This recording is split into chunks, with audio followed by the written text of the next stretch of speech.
Bison துருவ அவர்கள் நடிச்சிருக்காரு. ஒரு சூப்பரமான ஒரு பெர்ஃபார்மன்ஸ் வந்து இந்த படத்தில் வந்து கொடுத்துருக்காரு அப்படின்னு சொல்லலாம். மாரி செல்வராஜ் அவரோட டைரக்ஷனு யூஸ்வலான ஒரு படத்தில் பிளாக் அண்ட் ஒயிட்டு மெட்டஃபோர்ஸு இது எல்லா விஷயங்களுமே இந்த படத்தில் வந்து யூஸ் பண்ணியிருக்காரு. கமர்ஷியல் டோனில் இந்த படத்தை வந்து பார்த்தோம் அப்படின்னா முதல் பாதி வந்துட்டு விறுவிறுப்பாகவும், இரண்டாம் பாதியில் வந்து பார்த்தீங்கன்னா நிறைய இடங்களில் சர்க்கிள் இருக்குது அப்படின்னு நான் சொல்லுவேன்.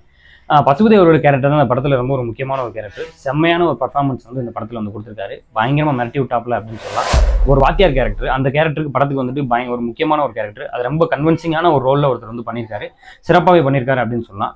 நிவாஸ் கே பிரசன்னா அவருடைய மியூசிக்கு அவர் அப்படி போட்டாரா இல்லை மாரி செல்வராஜ் அப்படி கேட்டு வாங்கினாரான்னு தெரியல. ஒரு ஸ்டூடியோ டைப்பிக்கலான ஒரு மியூசிக் டெஸ்ட்டுக்குள்ள மாரி செல்வராஜ் இருக்காரு அப்படின்னு எனக்கு தோணுது. அதில் இன்னும் கொஞ்சம் ஏதாவது மாற்றங்கள் தேவை. ஏன்னா இன்ஸ்ட்ருமெண்ட் வைஸா சாங் கேட்குற விதமா, அந்த சாங் காட்டுற விதமா, சாங்கை கட் பண்ணுற விதமா எல்லாமே வந்துட்டு அவர் இன்னும் படங்களில் என்னென்ன பண்ணாரோ அதே ஃபார்மெட்டில் திரும்ப பண்ணிக்கிட்டே இருக்கிற மாதிரியான ஒரு ஃபீல் எனக்கு இருந்துச்சு படம் பார்க்கும்போது. லால் சாரோட கேரக்டர் ஃபர்ஸ்ட் ஹாஃப்ல வந்துட்டு ரொம்ப ரியலிஸ்டிக்காக இருந்தாலும் செகண்ட் ஹாஃப்ல வீக்காக இருக்கு. அமில் சாரோட கேரக்டர் ஃபர்ஸ்ட் ஹாஃப்ல வந்துட்டு நல்ல ஒரு பயங்கரமான ஒரு கிரேஸை வந்து உருவாக்கிட்டு செகண்ட் ஹாஃப்ல வந்து பார்த்தீங்கன்னா வெறும் சீனை வந்து நகர்த்தி கொண்டு போறதுக்கான ஒரு கேரக்டர். இதுக்கு முன்ன படங்களில் பேசின விஷயங்கள்ல இருந்து வேறு ஒரு தளத்தில் வேறு ஒரு விஷயத்தை நின்று இந்த படத்தில் வந்து பேசியிருக்காரு. படம் பார்த்தீங்கன்னா கண்டிப்பாக எல்லாத்துக்குமே வந்து பிடிக்கும். தியேட்டரில் போய் பார்த்தீங்கன்னா ஒரு சாட்டிஸ்ஃபேக்ஷனான ஒரு படமா இருக்கும். நன்றி, வணக்கம்.